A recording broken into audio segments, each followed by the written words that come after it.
Hello, welcome listeners to another episode of Listen, Learn, and Love, hosted by Richard Osler. My guest on today's podcast is returning guest, Emily Groves. Welcome to the podcast, Emily. Thank you so much for having me back. Emily was on episode 877, where she's 18 years old, and she shared her story being a lesbian Latter-day Saint. And at the end of that episode, she talked about coming back on the podcast and talk her journey of being born blind. And Emily is still blind. And I'm not sure we've had anybody talk on this platform about being blind. And so she's really super prepared like she was in her first podcast. And I'm going to learn a lot. Our hope is this helps others with disabilities and helps all of us better love and support people with disabilities. And I probably have a lot of blind spots. That's maybe not the right word. There's a blind spot right there that I just said that, listeners. But I probably don't always know what to say to somebody that's blind. And I probably err on the side of not saying anything. And I think that can sometimes be not helpful versus at times engaging and asking the right questions. So I just am so grateful for Emily to be on the podcast and share this story. Emily's going to reintroduce herself. She has her bio. I'm going to let her read it this time, and then she'll go into the podcast. How's that for Emily? Is that okay for an introduction? Yeah, it's a good introduction. Okay, you're up. All right, so I'm Emily, as he said. I'm a Boise State University student. I am 18. I've been blind from birth. I was born in North Carolina and raised in a bunch of different states. And I am active in the LDS Church, and I'm also a lesbian.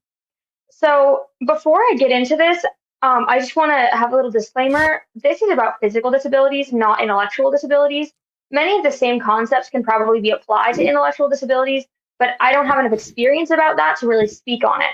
And there are definitely some differences. So I just wanted to put that out there. Also, this is my experience. A lot of these things can be applied to almost anyone with a disability, but always remember to talk to and listen to the people around you that have disabilities if you're wondering about what to do or say. So a bit about my disability. Everyone wants to know. So I'm completely blind. I do not have light perception, which means I don't see anything. A lot of people ask me if I see black. I don't see black. I don't see anything. 90% of blind people have some ability to see, like maybe they can see some lights or shadows, but I am rare and I cannot see anything. So I was born blind with an optic nerve condition. A lot of blind people know a lot about their medical diagnoses, but I don't know that much. Mine is called septo-optic dysplasia or optic nerve hypoplasia. I don't really think about it that much, but I figure I just talk a little bit about how I do things. Sometimes people always want to know how I read. I read Braille. I also use screen readers, which are basically auditory software that read the screen of a computer or phone, which I use to navigate computers and phones. And also, there's a thing called a Braille display, which turns basically any sort of technology into Braille. So, as I'm using a computer, it will show the output of the screen in Braille. I also travel around independently. A lot of people really want to know about this because they're always curious. Blind people are trained from the time they're young how to get around using auditory things that they can hear, and we all have canes that we use to get around, and people just always have that question. So I just figured I would answer some of those questions right off the bat because everyone wants to know. And I was brought up all the time, doing really active things like swimming and hiking and skiing and rock climbing and stuff like that. Not all blind people obviously are the same. Some don't enjoy those type of things, but just to give you a perspective of blind people can basically do anything except obviously drive. That would be bad. There's a blind guy who climbed Mount Everest. That is pretty crazy, but he did do that. So I just wanted to throw that out there of a lot of people don't realize that blind people can do things. And so I just wanted to put that into the world. So as we get into this is kind of just a way of demonstrating how we can better treat people with disabilities. So as I get into this, I just want here are the two ways that society views people with disabilities. Number one is the medical model. This is kind of the way that society has treated people with disabilities. Basically, the idea is that a disability needs to be cured, and the person with a disability is the problem that society needs to fix. A lot of times messaging will be like, people can't live a full life with a disability. Some people are like, oh, I'd kill myself if I were blind, which to me is crazy. And there are studies that show that more people are afraid of being blind than having cancer, which maybe you guys need to reevaluate, because if you're more afraid of potentially dying, I mean, being blind and potentially dying, I don't know. I think maybe we should reapproach. But the second model, which I think is a much healthier approach, is called the social model. Basically, the idea is that instead of focusing on curing the person with a disability, we focus on making society more accessible. So, like wheelchair ramps, braille signs, accessible apps, things like that, and focusing less on cures. Because the cure, there's so many different conditions that make people disabled, and the cure is only going to help a small amount of people. Whereas if we can make things more accessible, it will benefit all the people with disabilities, and even just regular people too. Like, a lot of people don't realize, but like Siri and Alexa and stuff, those were created for blind people, but now everyone uses them. Same with closed captioning, that was created for deaf people. Everyone loves that, especially when they're like in a busy area and they want to watch a video. So there are these things that are created for people with disabilities, but they're actually useful to everyone. So that's kind of the social model, is that like people can live good lives with disabilities. They just need things to be accessible and to have accommodations. So those are the two models, and I just wanted to use those as a framing for the conversation as we go into like the ways that a lot of people treat disabled people, because a lot of the reasons that people treat disabled people differently is because of the medical model that we talked about. So disabled people are often treated one of three ways in society. All of these things are bad, but these are the three most common ways that I see people treat me. Number one is pity. This is like feeling really sorry for a disabled person. I've had people offer to pray for me. Apparently, when I was a baby, there was like some old lady that like wanted to pray over me in a grocery store, which is wild. But my mom told me that. She's like, yeah, you were really little and she wanted to do that. And people have told me that many times, like, oh, let me pray for you to help you like find a cure or something. And it's just really strange. Another one is like wanting to help a disabled person way more than other people. Obviously, there's nothing wrong with wanting to help somebody, but a lot of times when people interact with me, all they want to do is help. They don't want to know me. They don't want to do anything else. They just want to help me and feel good about themselves. And that's where it's kind of problematic. Because if you only see them as a person to help rather than a person that you can be your friends with or be equals with, that becomes problematic. So the second way that people with disabilities are often treated is honored. They're honored for doing basically nothing. This concept is often called inspiration porn. Basically, the idea is that you're objectifying disabled people by like saying that they're amazing just because they exist. So like thinking a disabled person is amazing for like doing cool stuff. Like, I don't know if you won a Nobel Peace Prize, like that's obviously, that's cool. But like a lot of people will be like, oh my gosh, you're so amazing. Like if I just walk by and they've never met me before, I'm like, I'm just walking. You don't know anything about me. I could be a jerk. But because I'm disabled, they see me as an object to feel inspired by and to feel bad for. And they're like so amazed that I do basic tasks. So obviously not all inspiration is bad, but being inspired by somebody, like just doing a basic task, is the problem here. I had a substitute teacher once. She told me I was so strong, brave, and beautiful. And I had slept through class. I just thought that was funny because she didn't know anything about me. I hadn't even spoken. Another thing that happens that is kind of along the lines of people honoring disabled people for nothing is when somebody will give a disabled person an award just because they're disabled, not because they did anything cool. There's an example. I watched this cool TED Talk about this topic, and she was saying that this woman, was in a wheelchair, and she was like 15, and they wanted to give her the community award, and she hadn't done anything. She was just a regular 15-year-old. She just like had a job, like had friends and stuff, and they wanted to give her the award even though she hadn't really done anything. So just realizing that like just because we have a disability doesn't mean we're amazing. I mean, we could be, but like we also might not be. So just being aware that just treating them like any other person. One thing that I would like to acknowledge is that disabled people often do have harder lives than non-disabled people, but usually that's because things are inaccessible or people are ableist. And we do sometimes grieve things we can't do without our disability, like because of our disability. Like I would love to be able to drive. That would be exciting. But it doesn't like consume my life. I'm not just thinking about it all the time. I just get on with life. The final way that people with disabilities are often treated is incompetence. So like when I offer to help with things, people turn me down always. So I'll be like, hey, can I help you with this? And they'll be like, no, I'm okay. And then like 5 minutes later, they'll be like, hey, other person, can you help me with this? And I'll be like, I just offered to help you. and you just rejected me. And apparently you still needed help, but you didn't want me to help you. A lot of people see me as useless because I have a disability and that I don't have anything to contribute.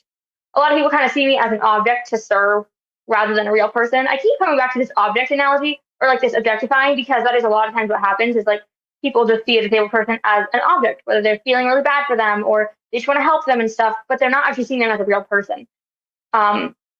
People never consider that I have something to contribute. They usually just think that I can't do anything, and they never ask me to serve or help in any way. People will sometimes even give me a fake task that isn't actually helping, but that way I feel like I'm helping, and then they don't have to deal with me. So they're like, oh, come over here and do this. It's really helpful. Like treating me like the way you would treat a young kid. And I'm like, that's not okay. Like, if you don't need me to help you, that's okay. Just don't have me help you. But also, like, don't, just because I'm disabled doesn't mean I can't help you with anything. So those are the three main ways that people treat people with disabilities. And before I go into my next section, I just want to talk a little bit. I want to talk a little bit about the temple. And the way that the temple is a weird place for me. Partially because of my sexual orientation, but a lot of it because I'm blind. And I don't really know why, but people are much more uncomfortable with me in the temple than they do in regular life. I don't really understand, but like if I walk in the temple, people like try to guide me, or like they don't want me to say anything or do anything. I don't know if they're afraid that I'll like run into something expensive or like what exactly, but they're very like, if I try to ask them a question about like, hey, where is something, they'll like shush me and just try to guide me instead of like answering my question. Like I went on this tour, and this was supposed to be a tactile tour with like, it was supposed to be like an accessible tour. And the entire time I was just like being like dragged everywhere and like almost like bear hugged. And then she would like take my hand and like drag it along things and be like, so this is the carpet, this is the whatever. And I'm like, let me move. Oh my gosh. Like, I'm not going to break your like anything. I don't really understand what the problem is, but whenever I go to the temple, it's really difficult because everyone's always hovering and they don't like allow me to do anything. And then one other thing that I want to talk about is like how disability impacts people is isolation. Many, if not most people that are disabled are very isolated from their peers. And there's a couple of reasons for this. A lot of non-disabled people are uncomfortable with a disabled person. Sometimes disabled people look visually different in ways that make non-disabled people uncomfortable. Like a blind person with a cane is a mild example of this, but even people that have like muscular dystrophy or things like that, where their body just looks different and it makes people uncomfortable. Another thing that will cause people to avoid someone with a disability is, as you were saying, like being afraid to offend somebody by saying or doing something wrong. And like personally, and I think most disabled people feel this way, I would rather you try and fail and say all the wrong things than just ignore me completely, because I don't know that you're in your head being like, oh, I wish I could talk to that person, but I'm too scared. Like, I would much rather you come up to me and just do like all the wrong things and be willing to be educated rather than just like be too scared to do anything. Another thing is that non-disabled people see disabled people as objects, not people. I've said this like 17 times, but it's because it happens so often. And they don't really want to be an actual friend. A lot of people don't do this consciously, but it's just so prevalent. Like I would say most people that reach out to me in like, I think, oh, they want to be my friend or whatever, but usually they just want someone to help and not a real friend. And once I start having my own opinions and not needing their help, they literally will just like stop talking to me, or they'll just become super uncomfortable and like avoid me. It's really strange, but it's so common. And wanting to serve somebody because you care about them is obviously good, but wanting to serve because you feel good about yourself or because you think that they're like kind of a charity case is not the way to go about it. And trust me, we can tell and we don't appreciate it. So after I've talked about all these things of like how disability impacts society, or like impacts how, sorry, I'm saying this wrong, how people with disabilities are impacted by others and how they treat us, I wanted to talk a little bit about the differences between disability and sexual orientation. Lots of people compare these two things, and I would just like to address this because, I live both lives, so it kind of works. Like I can compare these two in a way that a lot of other people don't realize that they can. So in my view, disability is a lack of an ability. Like I can't see. That is in fact something that I cannot do. And most people can do that. Whereas sexual orientation, in my view, is like a difference. Like you're not lacking anything. I mean, I guess if you're asexual, you're lacking sexual attraction, and maybe this analogy doesn't work the same in that way. But for most sexual orientations, it's not really, I'm not lacking anything. it's a difference. So a way that I like to think about this is, imagine if instead of sight, I had the power to like sense radio waves. Like, that'd be really cool. I can't see, but now I have an extra cool ability, and it can help other people. And everyone's gonna be like, wow, that's such a cool thing that like you can do that nobody else can do. And obviously it's not the same, but just the idea that like instead of a lack of something, it's a difference that brings unique skills and can help people in different ways. Also, we know that disability will be cured in the next life. There's several scriptures about this. They talk about like the body will be restored to its perfect frame, or not a hair on the head shall be lost. And it's not like a 100% guarantee, but I think we're pretty sure disability will be cured in the next life. But I don't believe that my sexual orientation will be changed in the next life. It feels more of like internal and intrinsic to me. Like, being blind has shaped my experiences a ton, but my sexual orientation is much more internal and just feels more like a part of myself. Whereas my blindness, while it has shaped me and it will probably always be part of my identity until, hypothetically it's cured, then like it just doesn't feel quite on the same level of like part of me. And as we're talking about the differences between disability and sexual orientation, I think this is a sort of segue into what I call cure culture. Around both disability and sexual orientation, the idea of a future cure permeates the discussion. The idea is that in the next life, one or both disability or sexual orientation will be changed when we go into our next life or are resurrected. One thing that I like to watch, like at Last She Said It sometimes, and they say sometimes that our church can sometimes serve dead people more than alive people. And I think this is a classic example of that.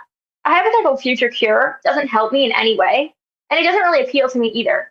Because some blind people have gotten their sight back. It's not a possibility for me and my condition, but some people, they can. And a lot of them regret it because they have to restart their whole life. I would have to learn to read. I would have to learn my colors. I basically have to go back to kindergarten in a lot of ways. I would say I would be more mature than a kindergartner, but just like there are so many things that sight impacts. And if I were to magically get my sight back, it would probably ruin my life to an extent. Also, a lot of people that get sight back, their brains have had no sight for so long that it can't even process it. Like, people can't recognize faces, or they can't have depth perception, even though their eyes work fine, but their brain is just so wired for their other senses that it doesn't have the room for sight anymore. But I think the other bad thing about a cure, other than just like I don't really care for it for myself, is that it encourages people to wait for the next life or hurry up their entry into the next life via suicide to be able to build a full and happy life. And I just don't think that's a good paradigm to live in. If you wait and you don't think you can enjoy your life until whatever about you has been cured, you feel powerless to live a full life and to really claim yourself. And I don't think that's what God wants any of us to be doing. I don't think God wants us to wait for some hypothetical thing that could potentially happen in the future. I think God wants us to claim our life and our earth journey and to really like try and do things and like not feel so powerless and hopeless all the time. With sexual orientation, the other thing that is bad about the cure is that people feel like this innate part of them is bad and wrong. Like, often with disability, there's kind of pity and there's like these honor and incompetence, but with sexual orientation, oftentimes there's almost like a hatred element, or like you are deviant, or like of the devil. Whereas with disability, that's not the case. But I think that both of those, like that idea of like being deviant or wrong in some way, is almost even more damaging, because I mean, I view sexuality as a difference, not a disability. And so I think that like it's just a very damaging message. And so sorry, I have to scroll a bit. So as I talk about this, I just wanted to give, as I come to an end, I wanted to give people a few tips for interacting with disabled people, because I know that it can be intimidating, and I just wanted to address some common things that I see happen, or just some people's fears as they go and try to interact with someone with a disability. So I have 6 tips here, and yes, I'll go through them. Sorry, I'm like stuttering over words. So number 1 is, don't tiptoe around someone with a disability. Treat them like anyone else. For example, lots of people feel uncomfortable saying the word blind around me. They'll be like, her eyes, they don't quite, she's visually challenged. Like, they'll stutter over their words and they don't know what to say. And I'm like, I know I'm blind. It's okay. I have known that my whole life. I know that better than you do. Like, I'm not surprised. Or like even the word see, they'll be like, did you hear the movie last night? And I'm just like, that's just a weird thing to say. You know what I'm saying? Like, it's just colloquial English to say see. And it just feels uncomfortable when people are trying to use these terminologies.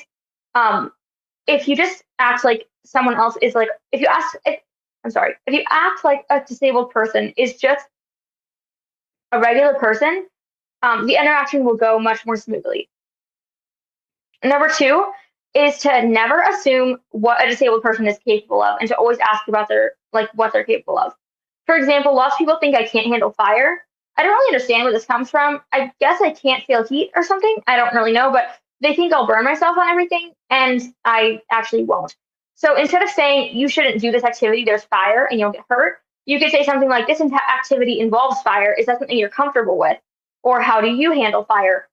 If you approach with curiosity rather than assuming that somebody can't do something, it opens the door for dialogue and discussing like how something is done when you have a disability, or if they really aren't comfortable with something, then they can express that. But it's a much healthier way to handle that. So my third tip is to not speak to someone other than the disabled person when you're trying to talk to, like if they're in a group.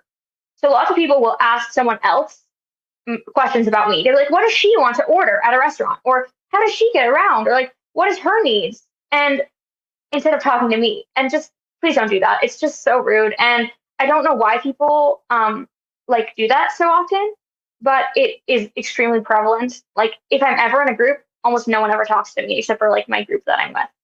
And so that's one important thing I just wanted to address because it's very common and I just don't think it's a useful or good thing to do.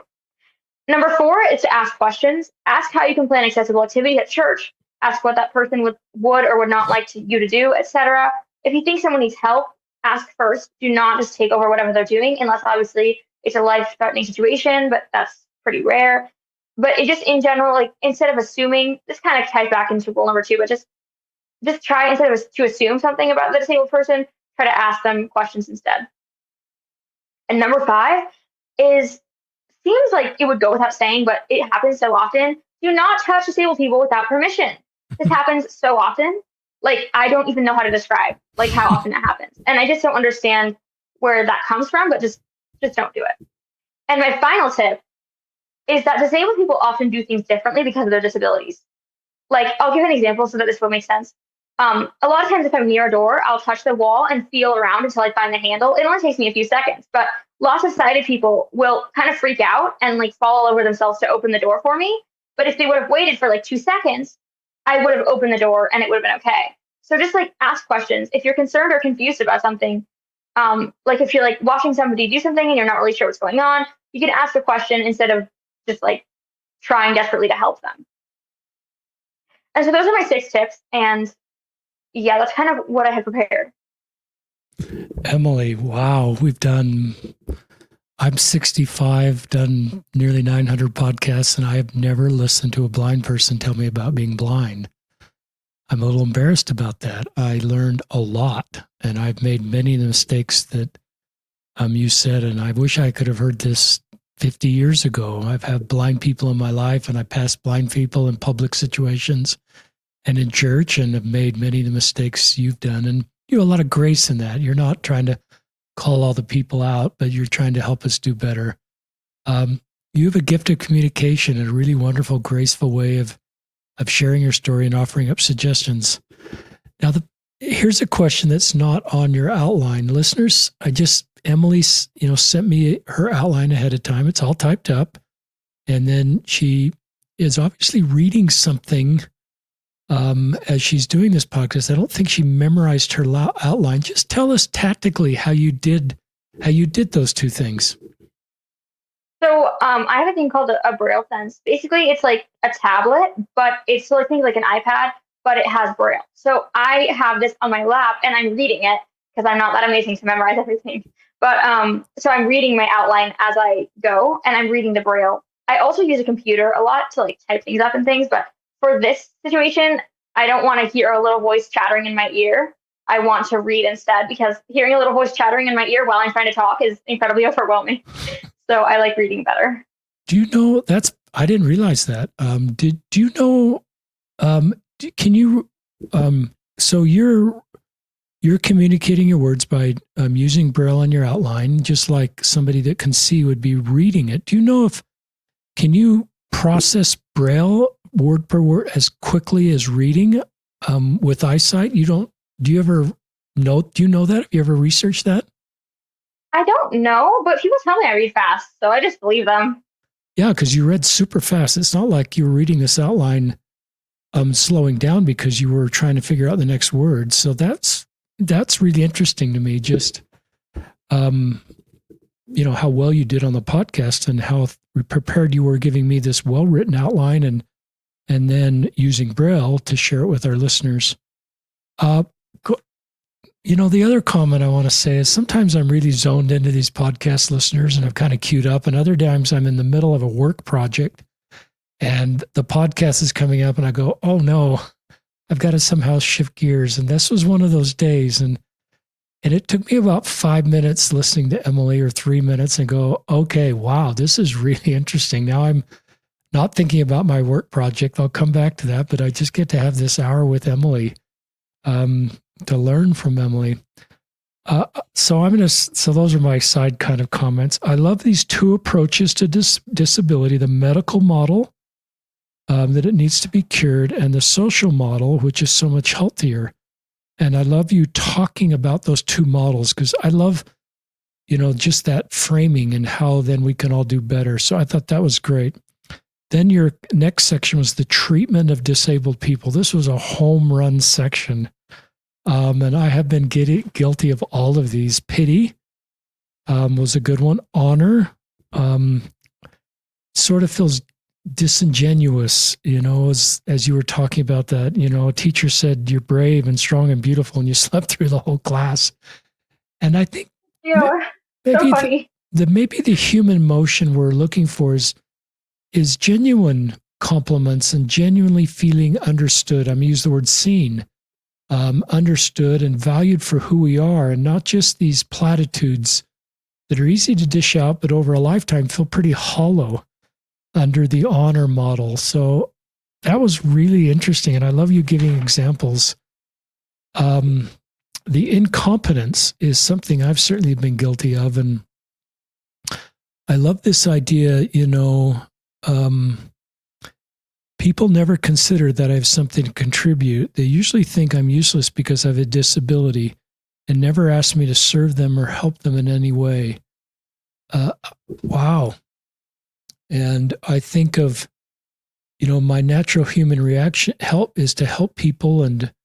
But my new framework would be to let people ask them if they want my help and ask them how they can serve and let them take the lead on my involvement in their life, either to help them, like if they're out in public and may need help, or in a church setting or a community setting or a family setting, ask my friends who are blind what they'd like to do, what they'd like to contribute to the dinner hour, what they'd like to contribute to family home evening, how they'd like to contribute in the ward, to give me better ideas. More about the incompetence model you'd like to share.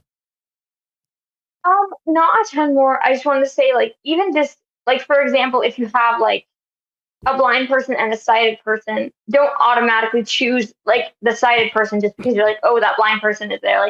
That's going to be harder, or they probably won't be able to do it. Really consider those two people. For a calling, for example, really consider those two people. Who is really the better person for this, not just because of the disability. Really think about the people as people. What would your dream calling be in your ward? Well, I was going to be a patriarch, but obviously because I'm a woman, I can't do that, which is really sad, but that's okay. But I don't really know. I just I don't know, people just don't usually call me to callings. So I'm always ooh, give me a job to do something. Have you ever taught gospel doctrine or Sunday school, or I guess that's the same thing, Relief Society? Well, so when I was in Young Women's, I taught some lessons and stuff. But again, that took a bit. I had to live there for probably a year before they were able to realize that I had a brain and could do things. So that's the trick, is that usually when someone meets me the first time, they're like, oh, she must be so delicate or whatever. And then it takes a while for them to start realizing that that's not the case. Would you like to be asked to help with our ward? Our YSA ward has ward cleaning night every night this month, once a week. Would you like to be asked to help with ward cleaning night as a blind person? I mean, who wants to do cleaning, though? I mean, I guess the only trick with ward cleaning night would be that, especially if I don't know the church building super well, then it's more difficult. But I think I would just ask the person, hey, would you be willing to do that or something, and then let them communicate with you, hey, this is a good idea for me, or hey, I'm not as good at this, or, whatever they're going to say, like just giving them that opportunity to ask the question. That's great, because obviously my first reaction was, I'm not going to ask Emily for word cleaning night because a sighted person would need to see the things that need to be cleaned. But I love your answer is give me the chance to answer, to be asked that question. And let me make the decision if I'd like to come to word cleaning or not. Don't assume, I'm speaking for you, don't assume anything about me because of my disability. So that's what I kind of got from that. Is that okay? Yeah, that's exactly right. So now I want to know why you'd like to be a patriarch. I don't know. I just always had the idea of like blessings is so cool, and like the idea of like just being able to like give people. I mean, when I was little, I kind of thought of it as like a fortune teller. Obviously that's not really what it's like, but I kind of thought of it that way, and I was like, wow, imagine if I could do that.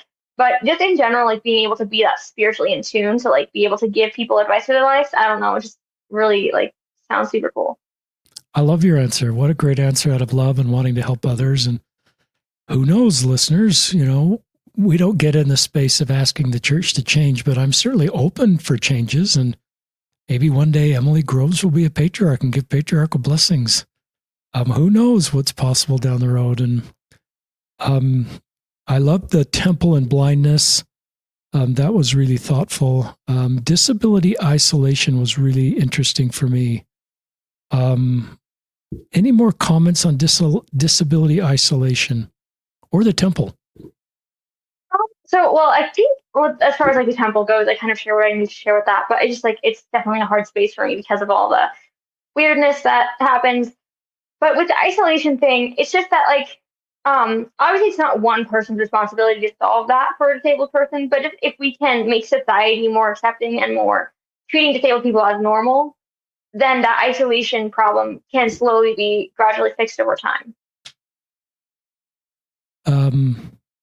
Let's see, I'm going through your awesome notes. That was a really good section. Okay, this section on disability for sexual orientation is never, I hear people tell me, my friends that are LGBTQ, they get compared to a disability. And a lot of my friends that are LGBTQ don't like that framing of that. And you've done such a great job of talking about the difference of these. And I wrote down a couple things in your bullet points. We know that disability will be cured in the next life. There are several scriptures about it, but I don't believe my sexual orientation will be changed in the next life. Being blind has shaped my experience a ton, but my sexuality is more internal and feels more intrinsic to my spirit. That could be a whole podcast, those two sentences you shared. Would you like to share more about that? Describe exactly. Like, it's just kind of a feeling. Like, I don't know if it's like scientific or anything, which kind of drives me crazy. I love when everything's logical and perfect, but it's kind of like a feeling that I have, because like being blind, the reason that being blind is so impactful to me is because of the way society is around blindness. Not necessarily because blindness itself is, causes me so much to be such a different person, if that makes sense. But like sexual orientation is kind of, it's not part of your personality, but it is almost an aspect of personality in the way that it sometimes can shape the way that you see things, not necessarily just because society sees sexual orientation a certain way, but it's because your sexual orientation might cause you to see something that a straight person would never notice, just because of that's how you are, if that makes sense. Yeah. I love more of your lines in here. Disability is a lack of ability. I cannot see. Deaf people cannot hear, etc. Sexual orientation is not a lack of anything, except maybe asexual, since they lack sexual attraction. I like that. I just, on the sexual orientation, gender identity part, I just agree with you that this is how people are wired. It's a good thing. It's neutral. I think you even come back to that language, not, being straight or not being straight is just neutral. It's the same. There's no lack of ability there. It's nothing that it's, we used to think left-handedness was a problem in Japan. So we got left-handedness down to about 1% in the 1900s, about 1900. And now it's back up to 11% because we just affirmed in Japan people being left-handed. And once we affirmed it, it didn't go to 100%. There's 11%. So I like the analogy a little bit to left-handedness to sexual orientation. It's not a lack of anything. It's a minority. Are you left-handed or right-handed? I'm right-handed. I'm basically that. Well, there you go. I love that. And I think so often it's framed in LDS church and in culture and broadly as a disability or as a lesser than or as a problem or whatever vocabulary we lose. And I love that you don't go down that road with sexual orientation. It makes your life harder a little bit as, being lesbian, being a Latter-day Saint. I wouldn't want to diminish that reality, but I love the way you frame this up. More thoughts on this or anything I've said that isn't quite sitting right with you? No, I don't think so. Okay. I don't know talk about, when I first stepped into space, listeners, I was shocked. This is like 9 or 10 years ago when I started to listen to queer people, and I'd always assumed they wanted to be straight in the next life. And if they could, and they've been praying to be straight. And so then I started to ask them if there were a red button on my round table that's right in front of us, would you press it to be straight? And a lot said no. And it really surprised me. And I asked them why. And they gave the answer that Emily gave. That they look at this as part of their, you try to find the right word here, intrinsic to my spirit, part of their Christ-like gifts, part of their identity, and not something that needs to be carved out in the resurrection. I like that. I like the way that puts everybody on the same moral footing, straight people and queer people, that they're created as intended. Now, there are some that I've met who would like to be straight, especially those in mixed orientation marriages. They'd like that part of them not to be part of their next life. And maybe the resurrection is the perfection of our best self.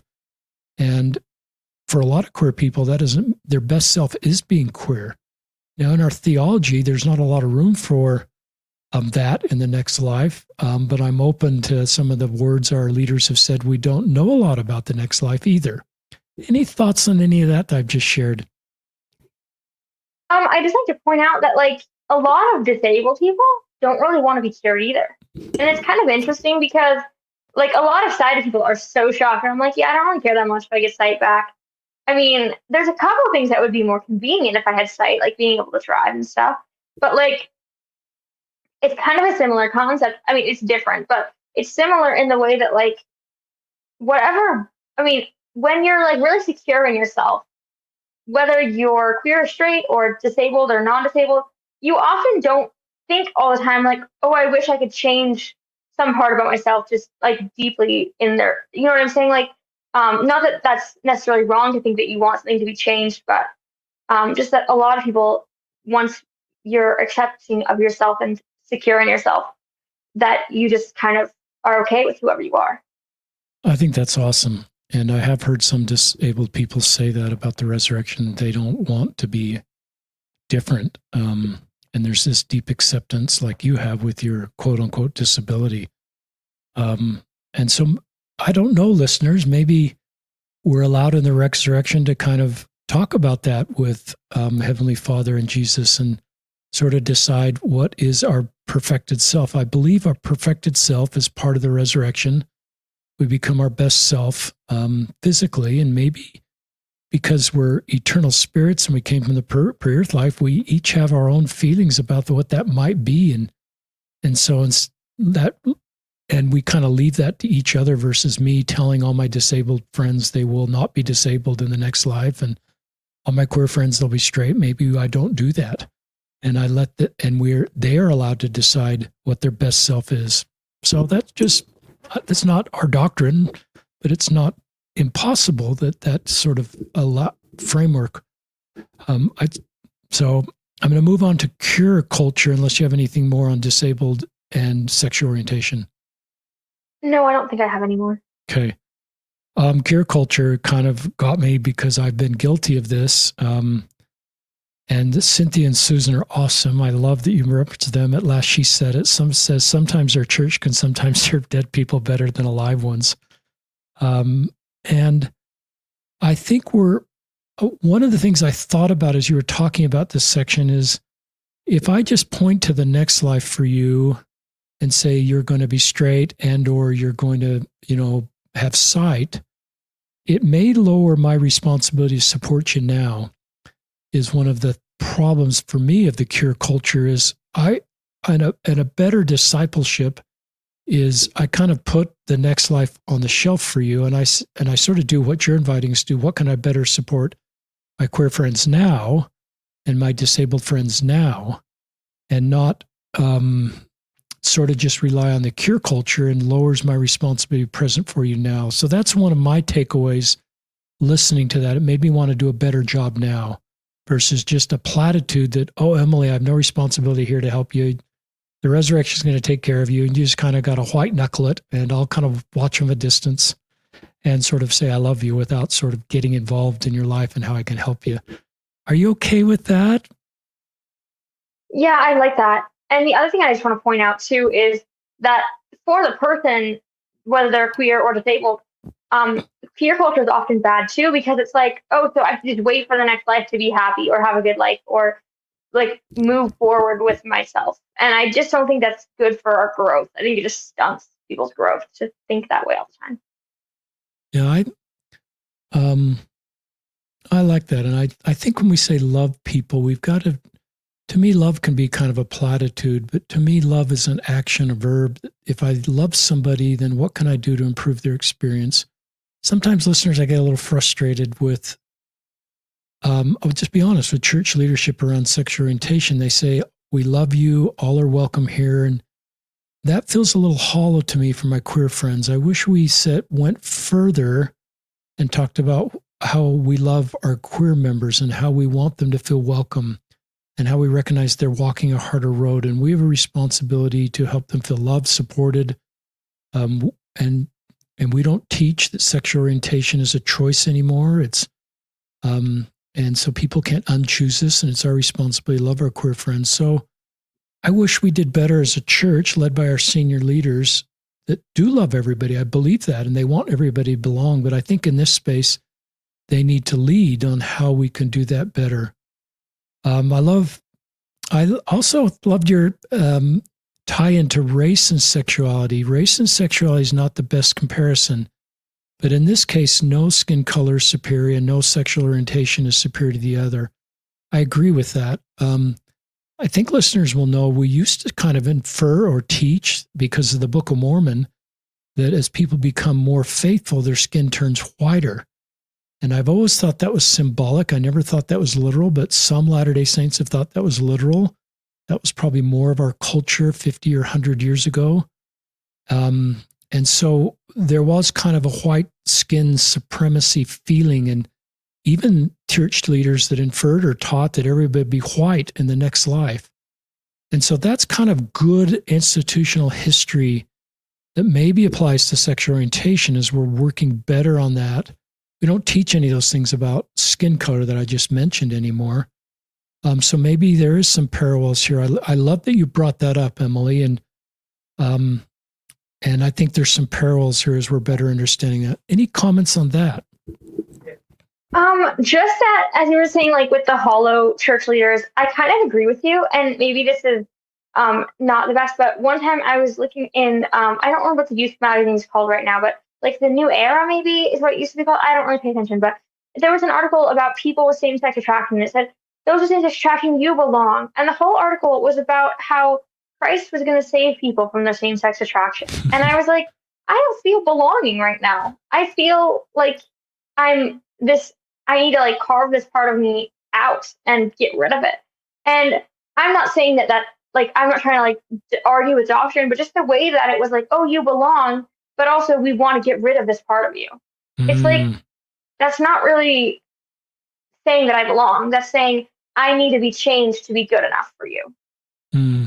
I love that. And this podcast is partly when we know better, we do better. So we want to talk about some of these things that we've said in the past so that we can recognize where we've been and how we can do better. We have a little more time, but this week I got a message from a mom. I won't mention her name, but she just said to me, and I'll read her message word for word. in the DMs. Papa Osser's what she called me. My gay son took his life 2 days ago. I'm in agony. And then she goes on to talk about him and sends me a picture of him and has done everything. And I thought, as I read that, I thought, would her gay son be alive if he were filled with positive messages about him, starting at the senior level leaders of our church and conference? Not every talk, but a talk every now and then. There's never been a talk in general conference talking directly to Emily or this young man who died by suicide, about, in a positive way about them, and in a way recognizing that their road is harder and we have a responsibility as the body of Christ to help them feel loved, supported, and, things that we can do better to support queer members so that they really feel like they belong and are part of, and I think that's the part of the gathering of Israel.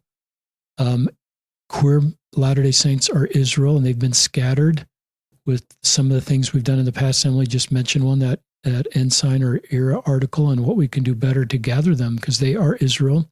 They're part of the covenant people. They have incredible contributions to create Zion. So I hope that happens one day. It doesn't change our doctrine to do that. It just creates, better understanding. Any thoughts about that hope of my heart, Emily? Well, I think it's a good hope. And I would also like to say, just bringing this back to disability as well, that even, I don't know about within the church data, but in general, people with disabilities have more mental health struggles. I don't know specifically about suicide numbers, but just in general. And I think that it's kind of a similar thing. If you're told all the time that you're for queer people, if you're told all the time that you need to be changed and you aren't good enough as you are, and for disabled people, if you're told all the time that you're useless and you have no contribution to society to make. I mean, there's no wonder why there's so much mental health struggles in both of these communities. And I think that we just need to change our messaging on a radical level. Not like a radical as in we need to go radically one direction or the other. What I mean is we need to change our messaging on a fundamental to really address these things in not a way that's oh, you'll be cured in the next life, or things like that. More things well, we love you now and we want to support you now, and here are ways that we can help you really actually feel welcome as your whole self, not just the parts of you that fit with our group. Or yes. I love that. And I thought of Jesus and what he did his ministry to be with everybody, and by proximity and by inviting them to his table fellowship, help them feel like they belong. He didn't just, say we love people. He went to where they were, or the woman at the well. There's so many different examples of that. I love this section about interacting with disabled people. Ask them about their needs. And I love the fire example. That was just a really good one. I would assume that I should keep a blind person away from fire. But you said, don't do that. Don't just assume that. Ask me about my level of comfort here before you assume anything about me. And that scales to everything about your story and everything about disabled people. That was just a beautiful example for me that really resonated. So thank you for that. That's all I have on your terrific comments. Do you have more things you'd like to share, Emily? I don't have a ton more. I would like to say that if anyone has any questions about anything disability related or, also queer related, my email address is in the description box. I don't have a social media because I would spend way too much time scrolling, and also because a lot of them are not accessible. So I don't have those, but I do have an email. And so if you have any questions, you can ask that. And I just wanted to reiterate that it is so much better to reach out to someone with disability with genuine interest than to either be too scared and avoid them, or to just act as if they're an object to serve and check off your list. Perfect conclusion. So thank you, Emily Groves. In the show notes, we'll put a link to episode 877 if you want to hear her story as a lesbian Latter-day Saint, or you can just scroll back in the podcast. It's not very long ago. And we'll put her email. You can reach out to her on either topic or any other topic. And Emily, you're awesome. You are remarkably mature. You're thoughtful, you're gifted, you're spiritual, you're kind. You contribute to our faith and our community, and you have a great life ahead of you, and you're going to do really good things and bless a lot of people. So thank you. And maybe you'll be a patriarch one day. Exactly. And I will be probably gone at that point, but you can send an email to me at my email that I won't have anymore and just say, Brother Oscar, I'm a patriarch. I just wanted you to know. All right, I'll like send a God message. I'll be like, hey God, you gotta send him a message. Maybe I'll know that on the other side, and I can smile as you're giving your first blessing. I just like that hope. I don't think that's I think it's okay for people to have hopes like that. Emily's not starting a campaign around Temple Square for all women to be patriarchs. That's what would cross the line. But her just being open in this podcast that I'd like to be a patriarch, to me, that shouldn't be something I should shut down. Or I should say, well, Emily, you're getting ahead of the brethren, or you're on the road to apostasy. Let's be curious when someone says something like that and ask them why. And her answer was really terrific. So that's a little sub thing, but I thought that was just great. And so this is Emily Groves and Richard Ostler signing off on another episode of Listen, Learn, and Love.